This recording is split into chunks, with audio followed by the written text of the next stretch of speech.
Hey guys, how's it going? This is PDKJim2386 and I welcome you to my top 10 video games list. I'll be entirely honest with you, I've had to bring in a set of rules for this list, and the rules are as follows.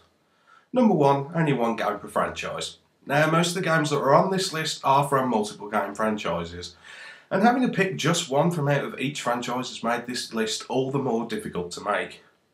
Rule 2, only games I've spent more than 30 hours playing. Now, to pass judgment on any game, I believe that there has to be a set time limit so you can judge character design, sound and level design. And I believe that 30 hours is a decent enough time to pass judgment on any game. As most games only last about 5 hours, I believe 30 hours is a decent enough time. Rule 3. A sense of achievement or effect on me as a whole, either as a gamer or as a person as it is.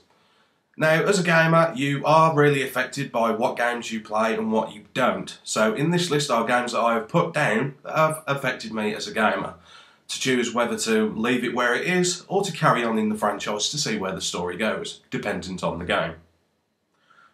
Rule 4, it has to be memorable. This is for whichever reason, whether it be a level, a boss battle, or a main antagonist or protagonist within the entire game that makes you really think, God, I love this guy, or God, what a dick. And Rule 5, a game that I have had to have completed at least once. It is true that all the games that are on this list I have completed at least once.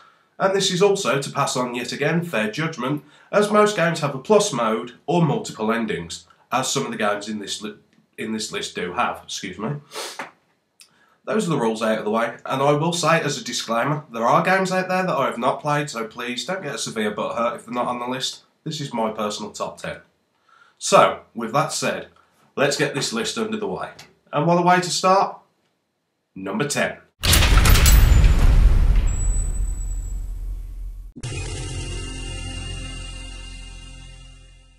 Mortal Kombat for the SNES.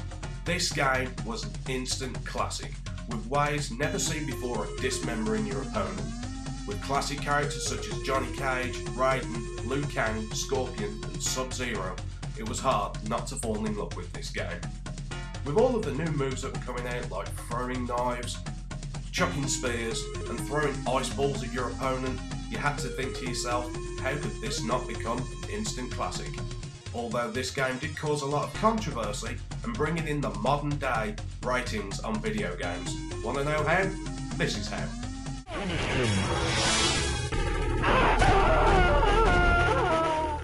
Because of this, Mortal Kombat is now considered one of the greatest fighting games of all time.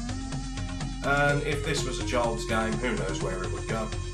So I just thought to myself, what's the worst that could happen? Gangnam Style.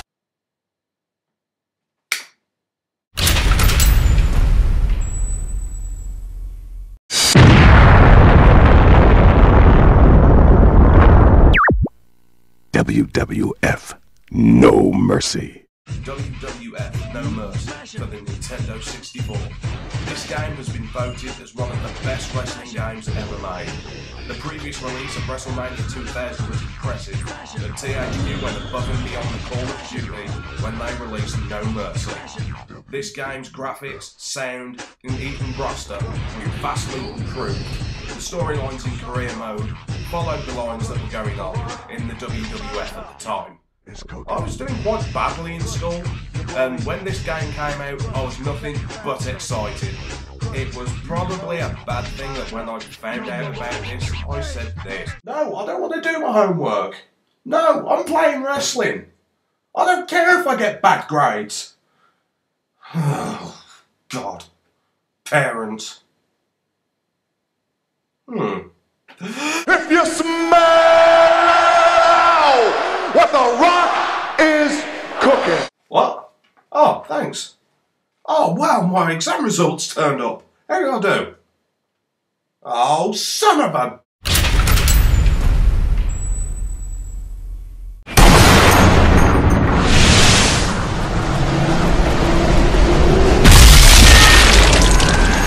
Sniper Elite V2 for the PlayStation 3. I will admit I don't usually play games based around World War I or II, but having seen this game on the shelves for such a long time and wondering why it wasn't going anywhere, I had to think to myself, what is this game actually like? So having actually picked up a copy, I could see why it has stuck around for so long. The X-ray kill cams, the brutality, and the sheer awesomeness of the DLCs and standalone expansions that come with this game are nothing less than phenomenal. Having played this game and making all of these brutal shots, I actually said this to myself out loud. Oh man, this is brutal, surely it can't get any worse. And then I saw this.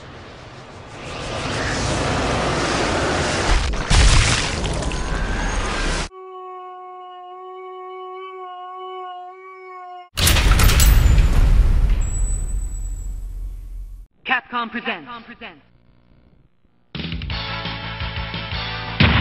Marvel vs. Capcom! Marvel vs. Capcom for the PlayStation. I'll be the first to admit that there were crossover games beforehand, like Marvel Superheroes vs. Street Fighter and X-Men vs. Street Fighter, but it was Marvel vs. Capcom that gained the most popularity, and you can see why.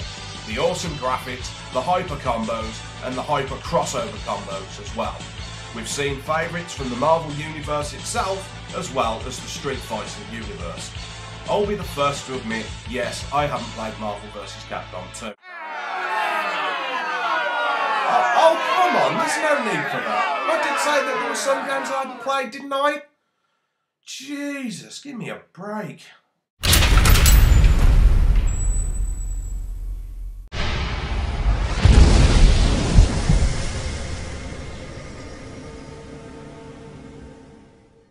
Dragon's Dogma for the PlayStation 3. This was originally released as Japan's take on Western role-playing games, and needless to say, they did a very impressive job.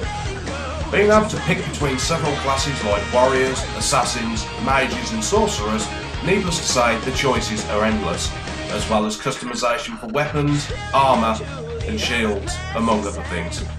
As well as being able to customise your own character and your personal follower throughout the entire game. Also being able to be given the choice of customising their weapons and classes. This game is awesome. But, come on, how much trouble is it for a horse in this game? Oh.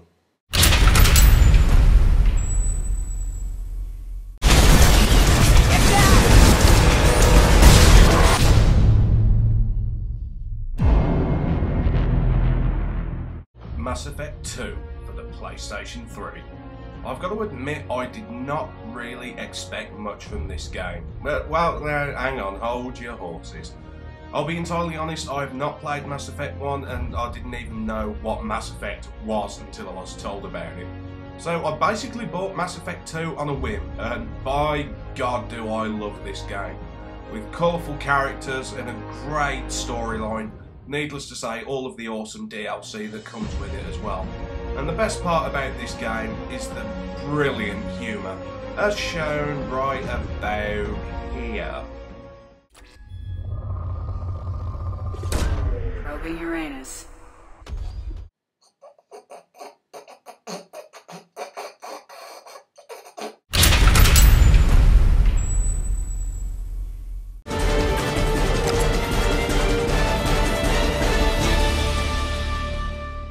Metal Gear Solid 3 Snake Eater for the PlayStation 2. When they said stealth action gaming, this really puts it into perspective. Having to pick both face paint and camo to blend in with the surroundings, the team really did a great job on this game. Being able to see all of the characters as they are now before Metal Gear Solid 1 or 2, you get to see younger versions of Revolver Ocelot and Big Boss himself, and being able to see his own hierarchy of boss. Needless to say, this is a very welcome addition to the Metal Gear Solid series, and earns an extremely respectful place at number 4. No jokes. None. No, seriously, no jokes. It's all fun and games until someone loses an eye.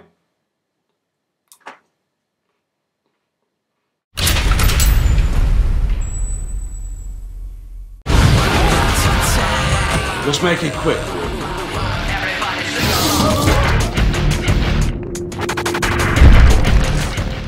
Dragon Age Origins for the PlayStation 3. I'm going to admit outright I was not impressed with this game when I'd seen it in PlayStation magazine. Even a reference from a friend of mine couldn't convince me to buy it. It was only until I came onto YouTube and saw the violence trailer that I instantly fell in love with this game. And oh, how do I love this game. Needless to say, trying to find a place for this game would have been easy in my top 10 list, but where it would have placed around the top I could not have figured out. But needless to say, it earns an extremely respectful place at number 3 and a personal place in my heart. Oh, what a game. This game has been PDKJim2386 Wankworthy approved. Can I stop now? This is really awkward. You're still on camera, idiot!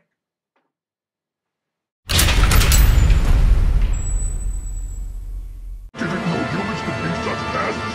Come on!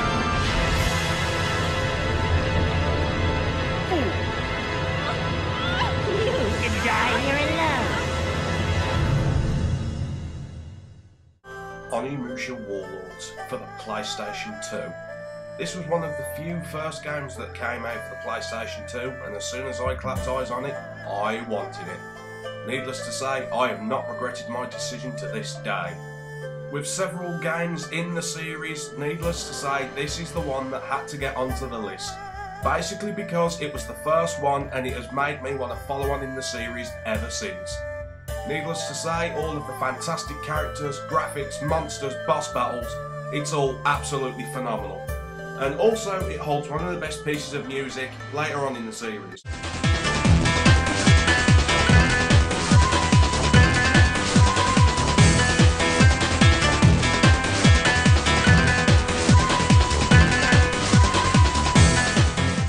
Alright, I hope you've enjoyed that countdown, but it's time to recap 10 through 2. Number 10, Mortal Kombat. Number 9, WWF No Mercy. Number 8, Sniper Elite V2. Number 7, Marvel vs. Capcom. Number 6, Dragon's Dogma. Number 5, Mass Effect 2. Number 4, Metal Gear Solid 3. Number 3, Dragon Age Origins. And at number 2, Onimusha Warlords. Finally, we're at number 1. However, I'm just going to say this. All of the clips that I've used, I've been able to cut and paste and stick together and make it into this video. However, with number 1, I don't feel like I should do that, because of the respect that I have for the game and the choices it's made me make for what I play as a gamer. So, for number 1, I will simply leave you with the opening cinematic. I'm PDKJim2386, thanks for watching, and I am out.